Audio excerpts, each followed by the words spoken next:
Welcome to Teaching Artist Podcast, a show dedicated to discussions of teaching art to kids, making art, and how those things overlap and feed each other. I'm Rebecca Potts, your host, a visual arts teaching artist.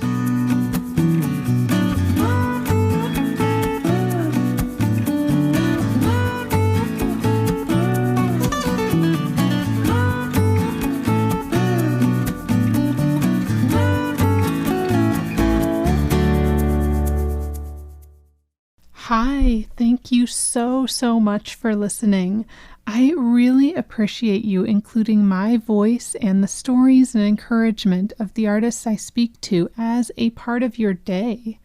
I really also love hearing your thoughts on these episodes, so any reviews you share are super appreciated. I've recently discovered an awesome podcast app where you can listen and share what you're listening to with friends. Good Pods is a social podcasting app. I'm on it, and I've even created a teaching artist group there.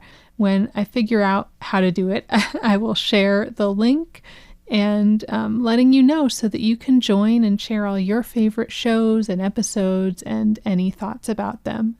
And, this is not sponsored by Good Pods, but it's a fantastic app. You should go grab it and share all of your favorite podcasts. And this week, you will get to hear directly from our featured artist in her own voice. And then I've got a great interview with a multidisciplinary artist from Ghana.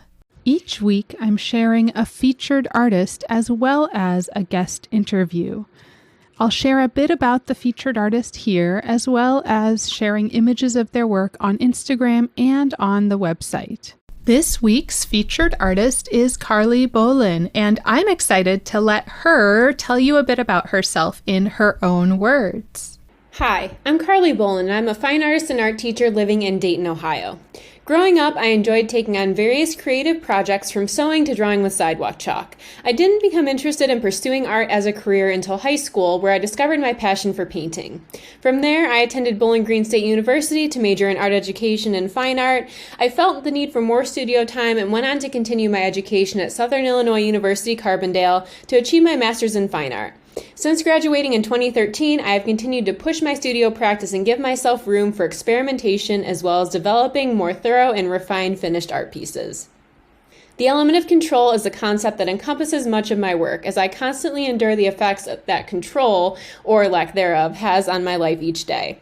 My works have become an outlet for expressing personal thoughts and anxiety in a visual manifestation, and have become a way for me to accept that we have influence but little control over our lives and the choices that we make.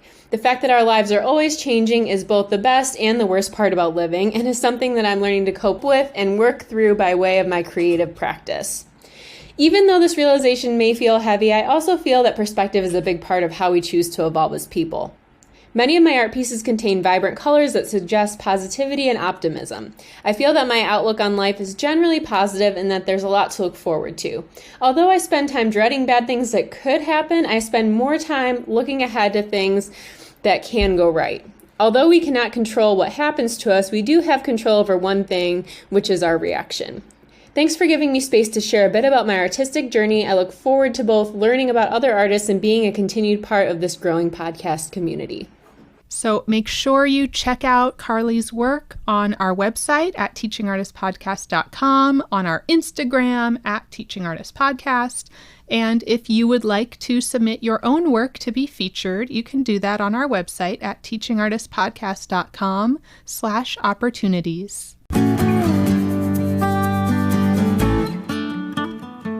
Peter Atsu shared how he went from creating shadow theater in his home for the children and families he grew up with to working on international theater productions and with ITAC, the International Teaching Artist Collaborative. It was so inspiring hearing how he spread his passion for the arts, not only into schools, churches, and communities throughout Ghana, but also through mentorship of younger teaching artists. He talked about his teaching approach splitting from the school system's top-down methods and empowering students in co-creation. He shared how students respond and become so engaged as that's the approach they've been crying for. Yet it remains challenging to convince schools of the need for both student choice and voice in learning, and for the arts integrated into the school day, a challenge Atsu continues to take on. He also talked about the strain COVID placed on him when his programs were all shut down. He has worked hard to continue teaching via Zoom and has continued creating, saying, "Art is my breath." It was beautiful and heartbreaking hearing how expression through his art forms has helped him cope with the challenges of this time, and how resilient he has been, not only shifting the way he works, but also helping other teaching artists learn to use Zoom and other digital tools. A big challenge has been getting the equipment needed to be able to do this. After we spoke, we actually looked into crowdfunding platforms and are working on setting something up that is available in Ghana but allows donations from all over the world. So I will be sharing links when that is available. In the meantime, you can also reach out to Atsu to support his work directly. Peter Atsu Adaletey is an internationally recognized multidisciplinary teaching artist whose journey began in 1998 at the National Theatre of Ghana. With over 20 years of experience, he has worked with schools, community arts hubs, churches, and corporate and nonprofit organizations. He has contributed immensely to teaching artistry, empowered many children, youth, and artists through art-rich events at the National Theatre of Ghana, including Kidda Fest, theater program for schools, Fun World, and other innovative workshops. And he has used his arts organization, Bright Future Arts Foundation, as a vehicle for promoting arts in education. In 2018, Atsu was selected among global applicants as a fully funded delegate for the 4th International Teaching Artist Conference held in New York. In the same year, he was appointed by the organizers of the Kampala International Theatre Festival as a stage manager for a UK-based award-winning theatre company, Semia Theatre. Unfortunately, he couldn't embrace all of these opportunities due to conflicts. But persistent and deeply dedicated to his passion, he was selected by ITAC as a catalyst. And to open teaching artists in Ghana to opportunities, he established ITAC Ghana, the first international wing of the International Teaching Artists Collaborative. Now he heads as the country director. In 2020, at the 5th International Teaching Artists Conference held in Seoul, South Korea, he was selected as a collective room leader and worked with other resourceful and versatile teaching artists across the world virtually. Now, Atsu is expanding the field of teaching artistry in Ghana by engaging international teaching artists in empowering Ghanaian teaching artists. Atsu's dedication has been acknowledged by UNESCO in the International Arts Education Week. With such an enviable network of teaching artists around the world, Atsu continues to promote the arts in education, offering professional development workshops for teachers and empowering teaching artists and artists to become impactful artpreneurs. Let's hear from Atsu. I am speaking across oceans with Peter Atsu Adaletey. I'm so excited to hear about your background and your teaching, and I love to start with that background. Could you share your journey with us? How did you get into the art forms that you're involved in? And then also, how did you begin teaching? First of all, I just want to again thank you for this opportunity. It's been wonderful. I'm so grateful for connecting. Yes. And it's good that the world gets to know some of what we do. And that is very inspiring and powerful. So I'm really genuinely grateful for giving me such an opportunity. Absolutely. Way back when I was 5-6 years old, we lived in a compound house. Have you heard of a compound house like here in Ghana? Or we have this setting where people live together, in a large compound. We are not isolated. So yeah, like many families together. exactly. Yeah. So at age 5, 6 thereabout, I used to use a cloth and I tie them to two poles and I get a lamp and I place the lamp behind the cloth and then I cut out some hard cuts to represent my characters. Then I stay low, kneel behind them, and I use my voice to, portray characters. So I'm able to attract children and even their parents all along in the house, and I entertain them. And I never knew I was doing silhouette or cinema by then. Mm-hmm. So Yeah. I could remember that very well. So I was doing that a lot and I used to joke a lot and I used to dance a lot. And I love gathering people. So that was it. I've been like that for years. So when I got to primary school, I was doing dance competitions, in school. And whenever there's entertainment, grade 1, I was reciting a poem because my name was Peter.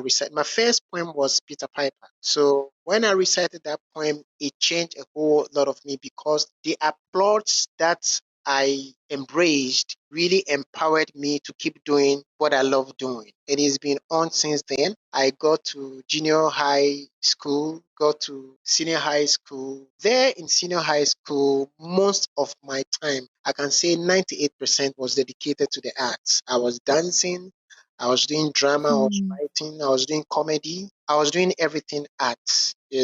And I must confess here that I was more engaged in my artistic dream than my academics because that is what I loved doing. So fast forward right after completing SHS or SSS by then in 1998, I began my profession, getting to the National Theatre of Ghana, participating in professional theater productions, events, both volunteer and then corporate. And I've been doing a lot of dancing, a lot of acting, a lot of poetry and comedy and event management and MC then. So it was then in 1998 also that I started roping myself into teaching, teaching the art in churches, in communities, in schools. I used to travel like 4 or 5 hours back to school and other communities to teach. I was introducing the arts in education. I was very active. Mm-hmm. Teaching artistry actually began in 1998. It was very intense. That was where I really got into the field. I began teaching choreography, that's dance, acting, poetry in churches. And then I extended that in Mm-hmm. other schools and in the communities. And basically, that's where I've been operating much. And then sometimes on the streets as well. And my Mm-hmm. field has been very much strong in the areas I mentioned in writing scripts, directing theater productions, working on choreographic pieces. So I'm multi-discipline kind of person. I do what I feel and what I'm empowered to do, and I'm able to function in those areas. So I got more empowered when in 2018 I had a recommendation from James Gibbs, who happens to be my mentor when ITAC had its conference, ITAC 4 in New York. So I got the opportunity. I sent in my proposals and all that, and I got fully funded. That was the good news. But the bad news was that I couldn't travel to New York because of visa complications and all that. And from there, I've been with Yeah. ITAC. I've never been the same. ITAC has really empowered me. So teaching artistry became more meaningful to me through ITAC 4. And since then, I've never been the same. So that has been a brief journey for me. Yeah, amazing. And I should say ITAC for people who don't know, that's the International Teaching Artists Collaborative. Yeah. Yeah. And I'm so proud that I happen to be the manager for ITAC Ghana. Amazing. And could you share maybe what that entails and what kind of work are they doing? What does it mean to be the manager for Ghana? Yeah. When I look through what ITAC has been doing over the years, I strongly believed in the dream of ITAC. I have a belonging now. Like I do find fulfillment in what I do. And I realized that no, Mm-hmm. why not I can't wait for ITAC to open branches or establish chapters in Africa. So why don't I extend this positive drive to my people? So I quickly place things down, work around some communities, and I quietly started introducing ITAC to some teaching artists and artists. And what we do here is that on a very smaller note, I started engaging or empowering teaching artists and artists, letting them understand the dreams or the visions and missions of ITAC. So I have been organizing so many outreach programs for teaching artists and artists, and we go about even schools to promote the arts and education in schools, because I find it's very important to promote the arts and education in schools and in the communities and churches as well. So ITAC Ghana is quietly working things out, and I hope to bring it out or unveil it on a bigger platform. But I believe working quietly before getting things out. Yeah. And they're an international organization that really, like, the goal, I guess, is to share research and share best practices. Exactly. Among teaching artists, but also kind of get the word out to non-teaching artists that this is a field and this is, like you said, really so beneficial in education. Yeah. And what has it been like there? What sort of response do you get from schools and churches and community groups when you say, we need to include more of the arts? For churches, it's always 100% positive because, it's not because of the influence I have over them, but it's been there. The only thing is a lifting, is to upgrade or to intensify what goes on. For schools, very challenging because the arts has become an extra curriculum kind of activity. It's seen as an activity that is outside the wall, so it's difficult breaking through. But you see, the funny thing is that when the school really understands and embraces you and comes for you when they're having their graduations or special programs that needs the art, that's the bitter story for me. That's what doesn't go well for me. All right. So I believe that if we or if the schools can incorporate the arts, that would, I know some countries are doing that, but it's difficult here in Ghana. Here in Ghana, with my personal experience from where I stand, the arts only comes in if they need you for their program, certain functions, events. So it's really difficult for them to incorporate the arts. I've never seen any school accepting my proposal to incorporate. They only need you for events and stuff like that. But I keep talking. I believe that I'll have a breakthrough soon, because I'm soon organizing some outreach program for school owners and school managers very soon. Yes. Keep at it. Yeah, the campaign is on. I'm resting. I'm not sleeping. I keep working, and I know definitely we'll have a breakthrough. Yeah. And I know, what you're talking about with arts integration, like having art be part of the curriculum and taught, taught as the regular school subject, but also taught like mixed into the other subjects. Is what our mutual friend, Pat Cruz, who introduced us, like what she is all about and what she's talked about. Has your work with her helped at all with just figuring out how to talk to the schools and what, I don't know if there's any information or data that she can share that helps with that? Yeah, Pat is amazing. She's really amazing. I find myself so blessed to have met Pat. She's so much loaded with resources. And she had a Zoom meeting with us, and she briefly shared some of those informations to us. And I really love what she's been doing. She's spot on, and I'm using some of those resources, but there's more I need to get from her because she's been there.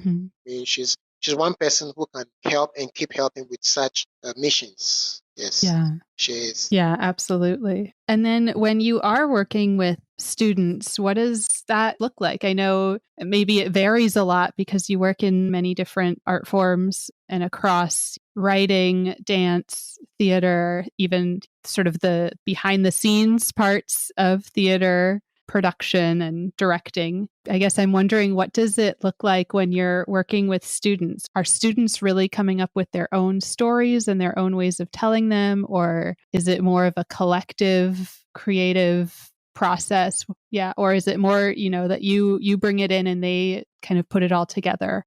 First of all, I have a story to share. I Mm-hmm. Whenever I get to the schools, the school owners or the school administrators always call me in. They call me privately, Peter, I mean, how do you do this? So I ask them, how do I do what? All of the kids are, they just, when they know you are coming for an art program in a day or two, they are so energetic, and my name is all over. My name is flooded. I mean, an hour or 12. And I go like, well, that's so I keep telling them, you see, it means there's something missing in your school. And they keep asking, what is missing? Mm-hmm. That's what I'm telling you, that the arts is not for fun. I mean, you need the arts, you need to integrate the arts. And I keep telling them, Mm-hmm. if your learners are not really responding wholeheartedly to what you are giving them, it means something is missing. You see, because whatever I Mm-hmm. teach them or whatever I instruct them to do in the art form, I use what you use, but just that I know how to go around it. Because in dance, in acting, there's maths, there's science, there's everything in the arts, Mm-hmm. So it means they are crying for me because they love my approach. So you need my approach. This is what I keep telling them. Mm-hmm. Yeah, so fast forward Yes. to your question, it's always been a fulfilling experience for me. And one of the things I've learned and I've always been doing is I don't believe in preparing. I believe in preparation, but I don't believe in strictly instructing students or learners as what to do when it comes to the arts. I have Mm-hmm. always believed in co-creation. I always Yeah. believe that there's always something there that I have not seen. If I always have to create an art piece and present to them to mimic or to imitate, that I have always believed that does not work out well, in the sense that we are not going to help the learners to grow, to be themselves. It means they always to go to copy something and then they just bring it out. Right. So what I believe in that, I always go with a stimulus, or I spark up an idea, and I always empower or provoke them to use their creative means also to put things together. And that has been wonderful. I always co-create with the learners, and it's been Mm-hmm. wonderful. So I have never ever given anything out 100%. I make sure I put in maybe 20-30% of an idea, and they also pop up some ideas and we work together. You see, this is what allows the learners or those engaged in the art making become very confident. They believe that it is Mm-hmm. not about Achu coming to tell us what to do, but it's about Achu provoking us or inspiring us to do something that is ingenious, something that he also has believed that we have. And that is it. And that's all the schools I work with and the churches always say that I'm unique. I'm unique because my approach is always different. And I'm always so proud of that. It's always different because whenever I'm around, you know that I'm going to tell you to bring out something. And it's been wonderful, though it has also its challenging, aspect, but that's part of the game. That's beautiful, though. I feel like it's so much more meaningful for students, for anyone participating in an arts program, to have ownership of it and That is it. to be encouraged to bring something out of themselves. That is it. Yeah. Is really, I'm so passionate about this aspect of what we're talking about because you see, unfortunately, in our system, to be precisely in the Ghanaian educational system that I've observed over the years, sometimes has not really been helpful in this way because it's more of instructional Mm-hmm. until the Montessori system and other systems cropped in. It has always been Mm-hmm. the instructor or the teacher or the facilitator comes in 1+1 and equals to 2. Nobody questions what 1+1 is. And you are being fed, all the time. So Mm-hmm. you read from the textbooks and you're expected to memorize and bring back exactly what is there. You see, so that has been Yeah. you know so even in the art, Mm-hmm. people grow up like that. They come in like that. Oh, I'm not going to do anything. I'm just going to do what say or the instructor tells me to do. The dance instructor wants me Mm-hmm. to move left, I'm going to move left. No, I don't believe in that. I believe everybody is empowered. Everybody has something unique. So we only need to open it up to them. And it's been good with me so far. Has part of the challenge been that students are not used to that? That's, you come in and you're not giving them every instruction. You're not giving them this sort of top down, here's what you have to do, move your arm, move your foot. That is, You're telling them, like, how do you want to move? yeah, How will you tell your own story? yeah. Is that hard for the students to adapt to? Yes, that has been the challenging aspect. But though Mm-hmm. challenging, I'm able to break that in the immediate. It doesn't really take 2 days to break that challenge, because I always let them believe in my approach. And the funny thing is that is the approach they've been crying for, but nobody creates such an Mm-hmm. for them. Yeah. One Yeah. one learner is more empowered when he's been given the opportunity to create something of his own and to own it. All right. The other Mm-hmm. person just looks on. No, you can't compare the other one to the former. Every child wants to do something of his own. And the only thing they need is guidance and inspiration. So you go to certain places, whether in the church, in the school, or in the street, or in the community, you kind of provide, okay, yes, I'm giving you A, B, C. Now I want you to add H to it. And then you find Mm-hmm. some of them making an attempt, and a chunk of them will just be there idle watching you because that has not been the culture. All right. Yes. So from there, they get to understand from me that, okay, this is how it can be. And they've been liberated. So I end up liberating them, and it's been good. So the challenge doesn't stay for long. I'm able to break it by grace.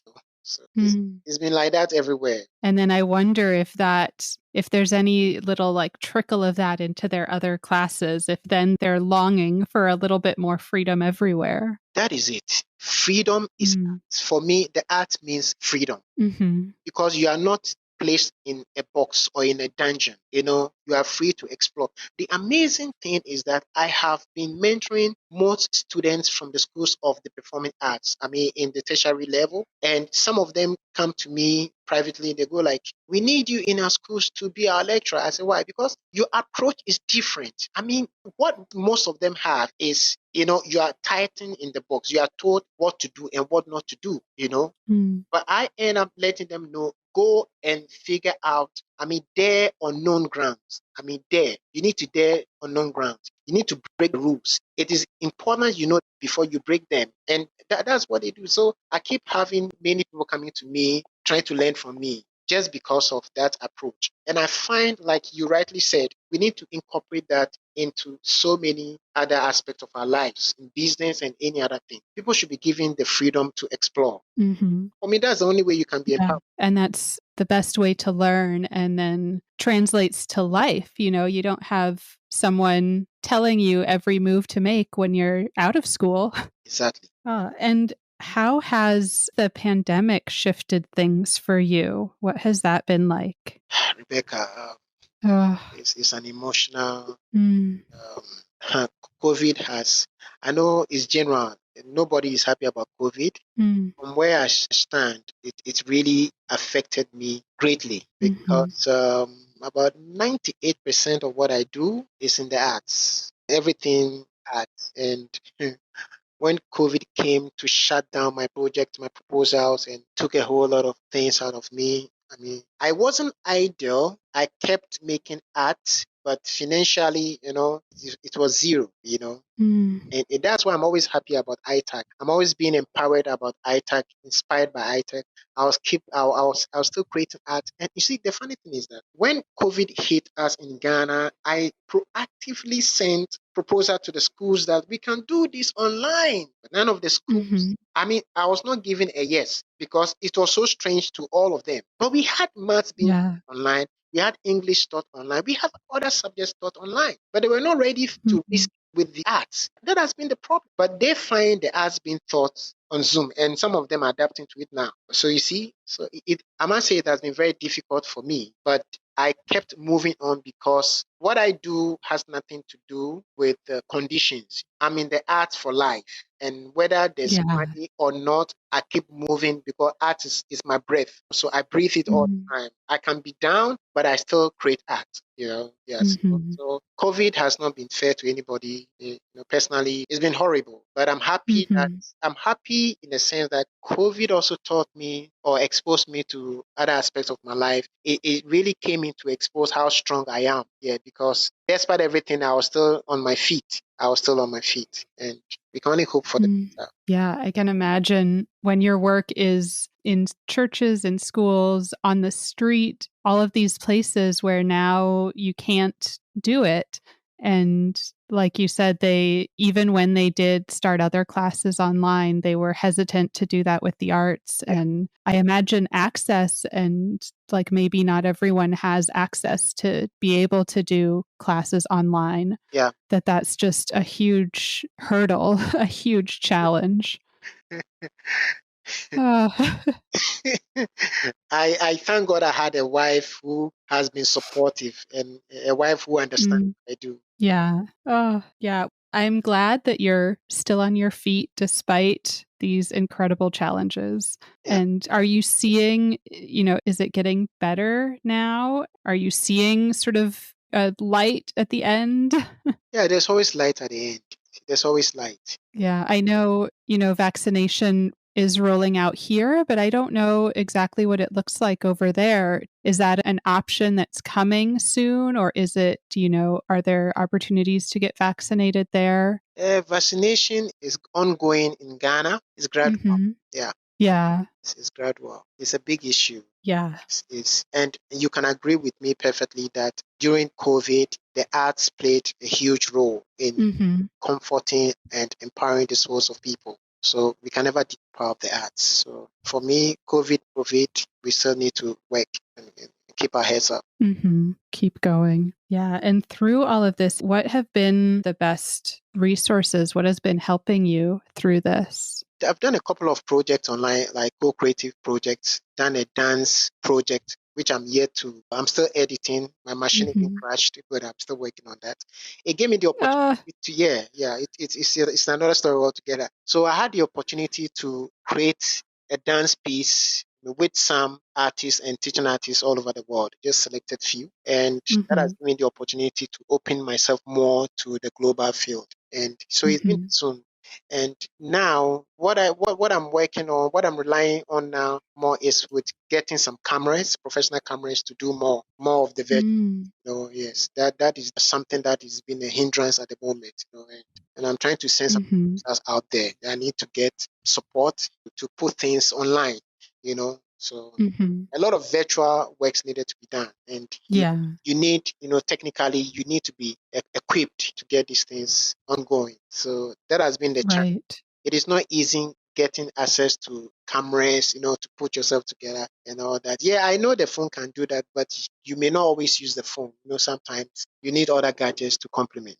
Right. Yeah, Yeah, like the higher quality cameras. exactly. Yeah. Are there foundations, or are you getting donations somewhere? Like, where are you looking for? How are you kind of reaching out for funding for that? Yeah, I'm still working on the proposals, but Mhm. trust me, talk about funding or donations. I'm sorry to say this. Don't talk about Ghana. I'll be surprised if anybody tells me he's getting donations or any of that sort here. Yeah, fine. Yeah, maybe somebody or few people may have access to that. Yeah, I'm here to know how they got that. But funding arts in this country, I'm sorry, that would be news to me. So my Mm. proposal is strictly out. I'm sending proposal outside Ghana to get people who are generous enough to believe in the dream, where I can have access to cameras. I mean, if not even anything basic to get me, I need to empower people here. I need my artists to know Mhm. the importance of doing things virtually. I need to train them. I Mhm. believe in capacity building. I need to introduce them to how to use the Zoom, how to use virtual stuff. They need to learn how to record, Mhm. how to edit. It is important. If you were not Mhm. in that over the years, then the time now is to move this way. So the kind of project I'm organizing now, which I'm yet to embark on, is to equip artists digitally. So therefore, Mhm. I need enough resources. So what I'm writing now is for the world. I'm soon to launch out my proposal to get funding, or not really. Funding is also difficult on a general scale, I know. So I'm just trying to get people who can help me with gadgets, for production. You never, Yeah. yeah. So Even like the companies that make cameras, I feel sure, like sure. they should be able to just donate some. I'll be grateful. I always tell my folks that what I don't know if it's about me. It's difficult me putting something out there seeking for funds. It's difficult. I always Mm. want people to know this is what I need. What are the funds for? I need the funds to purchase cameras. Okay, so why don't you get me cams? I mean directly, because you write proposals for funding and it's difficult. difficult. Everybody's complaining about money. Mm. Okay, so I don't want to go money way. I need cameras. I need these gadgets. I need light. I need this. I need computers. Fine. If I get company Mm-hmm. helping with that's okay. So for me, it's difficult seeking funds. I know it's out there, but Mm-hmm. it's very difficult. So what I'm writing now is basically being specific, talking about the gadgets I need for the workshops that I want to hold for the artists and teaching artists. That's what I'm doing. Amazing. I feel like part of that, like, I know you've mentioned traveling around the country a bit, and I'm curious if there's places where it's, maybe more rural and those gadgets are even more in need. Like if there's different parts of the country that you go to where you're like, well, here we don't have any computers. Like we really need computers here. What the differences are in access to equipment and even access to internet. Is that sort of everywhere? It's interesting because I know there's parts of the US where there's no internet. There's, Yes. really rural places, probably everywhere where it's Yeah. just, there's no access.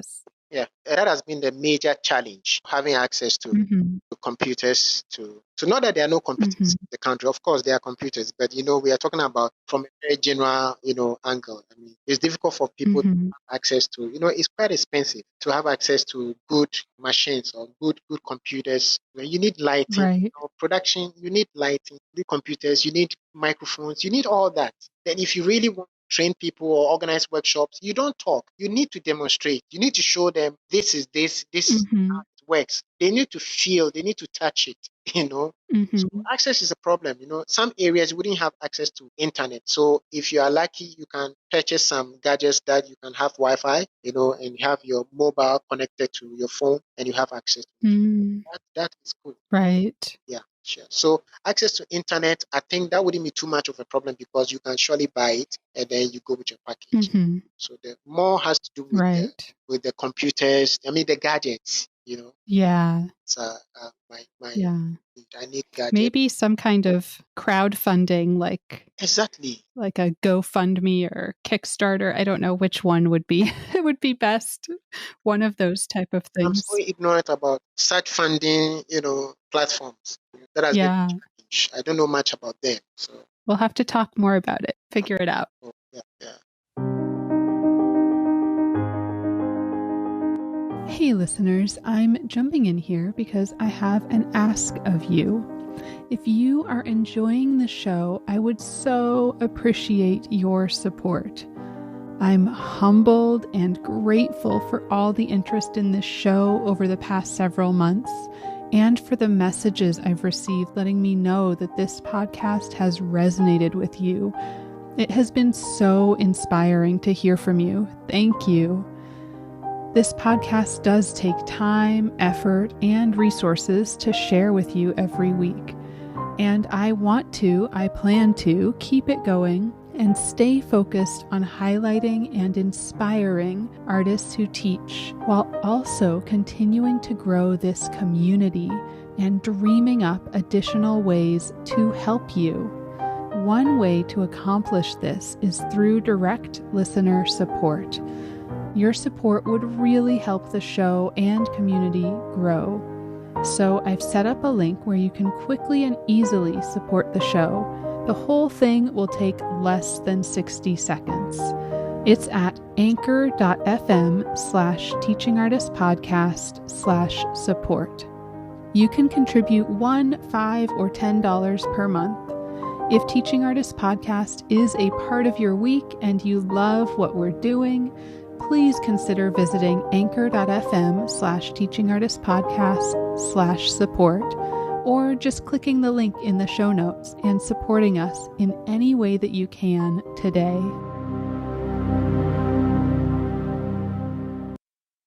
I love, though, that you're doing so much. You're working to help other teaching artists and train them. You're trying to get the equipment that's so needed. You're still teaching and still making your own art form. Yeah. I'd love to hear more about your own artistic work. And I know you've been involved in so many things. Yeah. Just like you talked about teaching all the different forms, you've been involved in so many productions. Yeah. Yeah, I'd love to just hear more. One of the things that I just got a couple of questions recently, and I was asked what motivates me. And I told them what motivates me is the graveyard. And they found my answer to be weird. I say it's weird because it's not common to hear that. But for me, it's not weird because I know that, Rebecca, I'm here with you now. I'm so blessed to be with you, talking to you at this time. And I find it so fulfilling because it's not easy having access to people like you to be interviewed. All right. So as I've got the Mhm. opportunity, I'm really genuine. I'm not formulating or faking words. I'm real. All right. So the Mhm. same way I believe that we are not going to be on earth forever. All right. I don't know how old you are, but Mm. you're going to keep growing, growing, and growing. And one day you're going to Mhm. be out of the system. So that motivates me a lot. And that kind of let me, the graveyard always reminds me that actually a time is coming, you fade out. So if you need anything doing, Mm. do it now, not tomorrow. It's now. So Mm. whatever you see me doing with my art projects, you see, I do them because for me, it is now and not tomorrow. Mm. So I've been working on a project called Yolkless Egg for 20 plus years now. Wow. I've not, yeah, I've not officially unveiled it. I've been testing it, and that I deliberately did because I wanted people to understand, or the artists and teaching artists I was working with. I was just using that to let them understand that the art is very important. I'm not saying you should use 20 years in creating an art piece, but I just want them to understand the story behind what I was creating and what Mhm. I need it. So for Mhm. theater, I've been in theater for over 20 years. I've been creating theater productions, helping other production houses or directors to also get their dreams. I always want to assist my peers or anybody doing anything in Mhm. theater or in any art form. I do that. So I keep creating theater productions in churches, in schools, and wherever I find myself. And I've also been working with dance productions. I'm still creating and putting things together. Like I told you, I work quietly. I always want to work behind the scenes before bringing anything out. And I'm more into mentorship. Mm. Whenever I find myself directing, I end up teaching Mhm. because I believe that's the best way to make an impact. So if I have a project about live theater productions or dance or poetry, anything, I make sure I end up using what I'm doing to empower others. So I've also been involved Mm. in a spoken word, that is writing poetry, kind of being versatile. And I love being versatile because I believe that it kind of provokes you to be unique. I've been doing that collectively. I've been putting all this collectively together for over the years. Though it's been challenging, I've been able to hold myself in, kind of directing multiple projects at the same time. It's not been easy though. Yeah, and is there any production that you've worked on that just really was a game changer for you, or one that you really enjoyed and felt really strongly about? Yeah. Every production has been a game changer for me because I end up learning from the Oh. artist. But I want to mention one. Zoe Martinson's Mhm. The Fisherman short film. I don't know if you have heard of The Fisherman short film, Zoe Martinson. Mm-mm. No, I'll Okay. have to look it up. It's a short film that has really, I was selected. Mhm. I worked on that project as the first assistant director and doubled as the Mhm. casting director as well. And Zoe Martinson is also a great writer and director from New York. Mhm. And there's a lot I learned about her, and I keep learning from her because when she came down to Ghana filming, I realized that she's versatile. She wasn't just a writer or a director, but she could also direct the camera operators as to what she needs. And I was like, really? I mean, there's a lot you need to learn. There's a lot you need to get into your system. You may not major Mhm. at all, but it's good or important. You end up learning almost all that you need to know. I mean, basics. So Mhm. then you can really interpret what you need from people. So The Fisherman short film is an award-winning film. It's a game changer for me because watching Zoe from a critical lens, I realized that she really knows what she needs and she has invested a lot to learn. Mhm. And that for me has been very provoking. It has really provoked me over the years. I think we did that in 2018. Yeah. And it's still doing well globally. Amazing. I will have to look it up. Yeah, you will love it. I'll send you the link. Awesome. Thank you. Yeah. And I love that, being able to learn from the other people that you're working with and seeing how they do things that can influence you. Yeah. Like I'm even doing right now, learning from you. Oh, I'm also curious how you find opportunities. How do you seek out these opportunities? Precisely in Ghana or globally? Either one. I guess both are interesting to hear. I feel like for me, this question is a lot about it's for other artists that are looking for how do I get an opportunity like that? How could I work with a director like that? So just sharing is it all through connections? Is there, somewhere that you're looking and you're submitting your information and saying, hey, I could do this work? I'm so happy about this. I mean, it has to do with volunteerism. I mean, the secret for me is volunteerism. And that is what many artists or TAs lack today. I'm very emotional, passionate about this. You see, if you call yourself an artist or a TA, teaching artist, this game is not about you being famous. It has nothing to do with fame. I keep telling people this. Fame is just about, we need to learn how to volunteer. Opportunities wouldn't run at your door all the time. No, you need to wake up, really examine yourself. First of all, what do you have as an artist or a TA? What do you have? What actually do you have in your hands that are strong? What are you ready to give out for free? What are you ready to give out for free? Then if you're ready, if you know that, if you're able to, put a spotlight on that, then you need to start hunting or looking out for opportunity to share those freely. So that's why you look at the streets, you look at the churches, you look at the mosques, you look at the schools to offer. You go out there and introduce yourself to people or the institutions, organizations. You tell them, this is you, my name is A, B, C, and this is what I do. I want to offer this in your institution, or I want to do this. When you volunteer, people get to know what you have. When they get to know what you have, they're going to realize how unique you are. Then you start striking in from a corporate level. And that's where the recommendations, the connections, and all those things fast in. Yes, of course, some opportunities, I do get them online. Like you can have something on radio, on TV, in the newspapers. But for me, it has been more of volunteerism. I go to a school to work. I volunteer. See, let me give you a scenario. There was this school in Ghana that I go to, and a friend of mine recommended me to them to be their dance instructor for their graduation program. So what I did was that when I got there, I did not only give them a package for what they needed. I ended up giving them something more. And right after graduation, the school manager called me and told me that they want to employ me as the event manager, which means I should organize everything for them because they realized that I'm versatile. So I earned a huge contract. I earned a huge contract and good money from that school. Now you can imagine just this school has teachers. Those teachers also end up recommending me to other schools and friends. That is it. I got recommended to ITAC by James Gibbs, who met me at the National Theatre of Ghana directing. It's recommendation. So volunteerism, you serve and you learn. You serve freely and you learn. Money will come in, but it takes time. So all you need to do is to be genuinely volunteering and also looking out to the newspapers and radio and the media to know what is happening. But the trick is you need to go looking out for the opportunities, and you must also learn how to create the opportunities, and then you'll be known. Then it goes on like that. Yeah. So most of my success has been strictly in volunteerism. I love how you talk about it too as, you serve and you learn, and there's so much that you can learn, but you're also making those connections and showing what you're capable of so that people can say, when they have funding for a project, they think, we need to hire Atsu. That's who we need for this. And you must be genuine. Yeah. Volunteerism has to do with your heart. You don't fake it. You don't go saying, it's funny how some artists behave this way. You want to go volunteer in a company or a TV or a media house because you want to just please them. It doesn't work like that. They're going to find you out. I mean, you should go with a genuine heart, and you do, when you have a genuine heart, you do, and you do extra.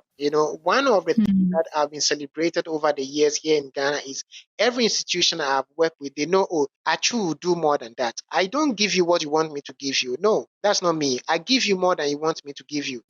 So if I end up giving you more than you want me to give you, why wouldn't you recommend me to any other person? Yes, because I don't do ordinaries. I do extraordinaries. So that's what you need to know. You volunteer with a genuine heart and you do more. Yeah, I feel like there's a balance there of, sometimes you hear how artists of all forms are sort of taken advantage of. Like people will say, oh, this is an opportunity for your portfolio. We're going to ask you to do this work and we're not going to pay you, but it's an opportunity.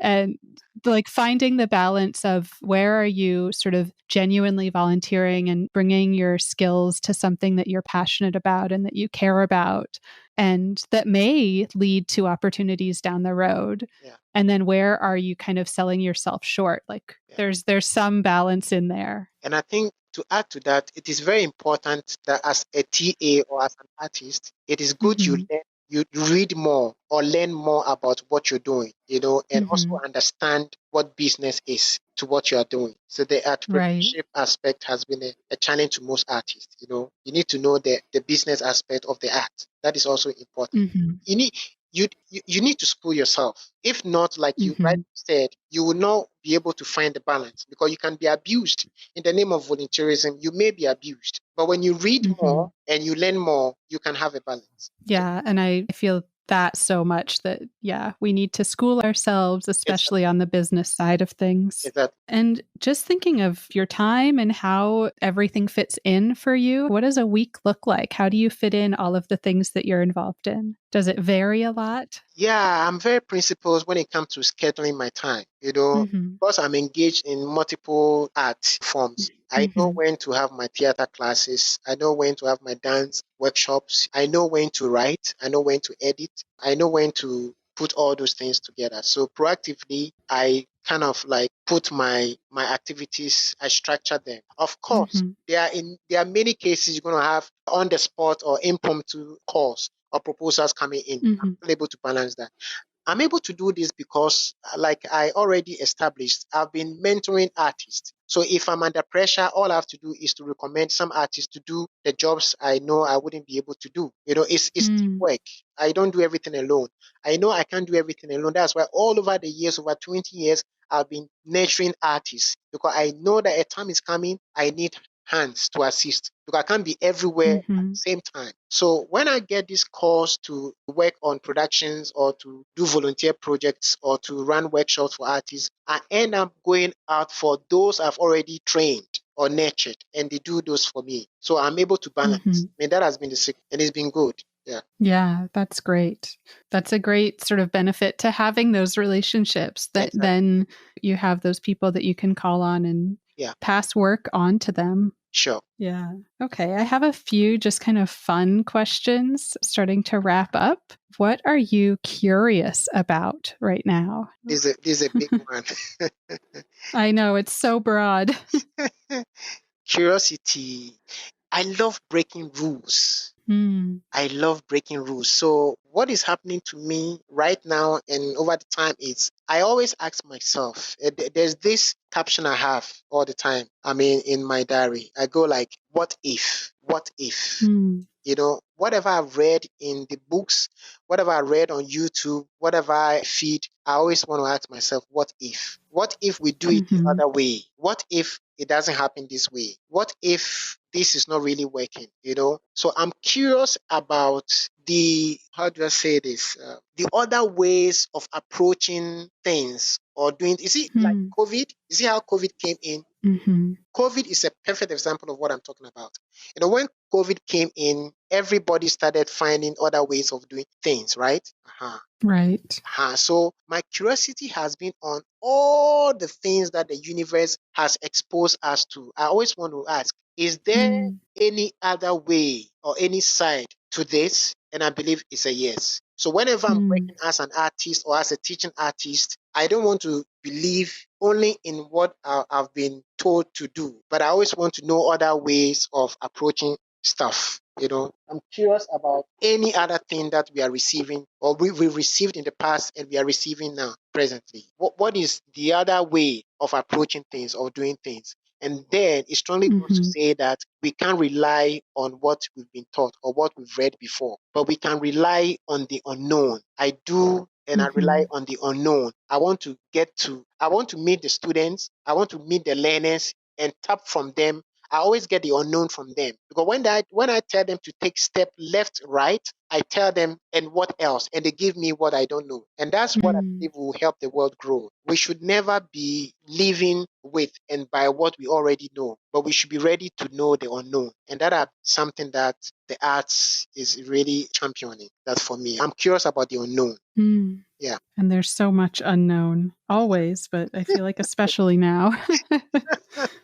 I have another just kind of fun get to know you question.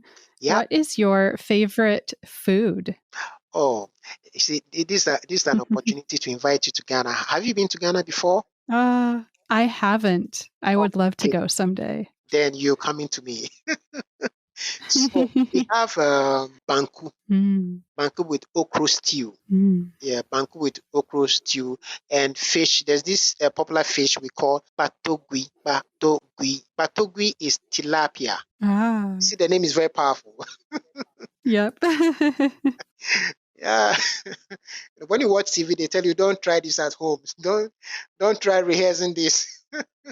So patogui is tilapia, is my favorite. And I love it with banku. Banku is a mixture of corn dough, cassava dough mixed together and cooked. So with okra stew. So almost like a bread of some sort, or like a dumpling? Yeah, but not actually bread. Yeah. It's heavy. Yeah. But the funny thing is that though it's my favorite, I scarcely take that. Scarcely in the sense that I don't take it as often as I desire or I might desire. It's once in a blue. You limit yourself. Exactly. But I'm more into drinks and, chops. That's it. I do a lot of drinks and biscuits. Yeah. Ooh, what's a good drink? Fruit juice or coconut. Ooh, yeah. Raw, like straight from. Yeah. I love straight from. The secret is that I've been doing a lot of activities, jumping here and there. So I hardly get time to eat heavy food. I take a lot of light stuff, and then my wife always comes in to remind me of the heavy ones as well. So that's it. I love it. Yeah, I feel like it's always just so interesting. Food is like a universal thing, and I love hearing about what people like to eat. Thank you for that little mini trip to Ghana. Yeah, exactly. Is there anyone that you'd want to thank or give a shout out to? Wow, this is trouble. I know, too many people. Yeah, I'm going to try doing a general one, because I learned something from an event. I went in giving shout out, and I realized that I didn't give shout out to some people. So let me do this. Well, I'm not going to offend anyone, but I'm just so grateful to have received and to have been supported by all people all over the world. I just want to mention few names. I want to begin with my parents, Mr. Michael Adaletey and Mrs. Alice Adaletey, my brothers, Paul Patrick Adaletey, and my wife, Antonia Ladisifu. I'm so grateful for the International Teaching Artists Collaborative. That's ITAC. I'm so happy about what Madeleine Miguel has done for me over the years with Eric Booth, Jill Massey, with all the catalysts. Especially, I can't mention without putting the spotlight on Pat Cruz. I'm so happy for such an opportunity given unto me. And I'm grateful to my lecturers, my teachers, and all pastors and everyone who has been supportive with me. Not forgetting my organization, Bright Futures Foundation and Jolali Theatre House. I'm grateful. Thank you all so much. And Rebecca, I'm grateful to you for such a golden opportunity. I'm grateful to everyone. Both mentioned and silenced. Yes, absolutely. And I know you just mentioned Bright Futures. Would you want to share a little bit more about the foundation and Bright Futures Drama Club. Yeah, Bright Future Arts Foundation is an arts foundation I established in 2016. I registered it in 2016, but I established it in 1998. That is right after I completed my senior secondary school, education. So it's an arts education that the idea actually has been to empower students and artists in the communities. So it was actually an after-school program, and it's still. So what I do is to use that as a bait to attract students and any other person who has arts as a stronghold and to empower them. So I end up empowering them through the arts and other life skills. Yes, that's what I do. So we've been more into performing and working on drama projects. Dance, music, and what have you. Anything arts, that's what we do. So that's what Bright Future has been. Yeah. Yes. But it's been challenging for some years now. You need some funding as well. But the funding, though, is been challenging. Like I told you, we still keep moving. I'm just putting myself together to reorganize the fundamentals in the organization. We'll be on our feet soon. Yeah. Yeah. I feel like that's always the most challenging part. Yeah. Especially for artists, like we talked about, that you don't get much in the way of business, like knowledge as an artist. Yeah. You have to figure it out on your own. Exactly. But it's all good. And is there anything else that we missed? Anything you wanted to touch on that we didn't get to talk about? Yeah, I strongly believe that as an artist or as a teaching artist, it is important you get to understand your purpose in life. You don't follow the crowd. You don't waste your time following or engaging in vanity. You don't waste your time trying to be famous. People come around me, hey, Atsu, I want you to help me. And I ask, help you, fine, I wouldn't deny. But why? What do you need? I want to be famous. I want to be like this on TV. I said that you are wasting your time. I don't have that time for like that. I believe that we exist to empower. I believe that we exist as teaching artists or artists to confront issues in the world, in our communities. The most important thing that we exist to impact life. We exist to become solution makers, bring solutions, and make people happy, make people smile, empower people. That is what keeps me on. So I believe that if there's anything this interview we really want to wrap up with is we artists and teaching artists exist to make positive impacts in the world. And that's it, nothing else. Anything else coming in like fame, money, properties, what have you, it's just a bonus. If they don't come, you can still leave. And that has been my life all this while. Yeah, so grateful. Yeah, I love that. Yeah, that we exist to empower people and make positive change. That's beautiful. Yeah. Thank you so much. Oh, I did want to ask, where can listeners connect with you if they want to connect? Yeah, I'm on Facebook. I use Peter Atsu Adaletey. And on YouTube, I use Atsu Adaletey. On Google, on Twitter, all those platforms. Atsu Adaletey, you surely get me. Anybody who hits the name Atsu Adaletey will surely find me. So it's easy to add. Yeah. On Google, any other. Awesome.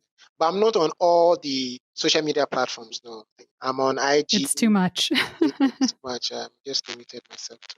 I'm more on Facebook. And okay. Yeah, and I can link there too. Yeah, exactly. I'm on Facebook. Great. So I'll include links and go connect. And yes, thank you so much for sharing your journey, your history, and all of the great advice and words of wisdom. I'm grateful, Rebecca. Thank you so much for this. Means a lot to me.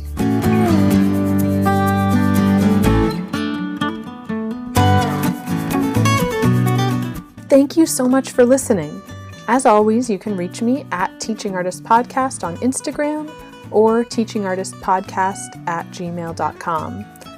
Who do you want to hear from? Please share your recommendations of teaching artists. And if you loved this episode, please subscribe, leave a review wherever you listen to podcasts, and follow me.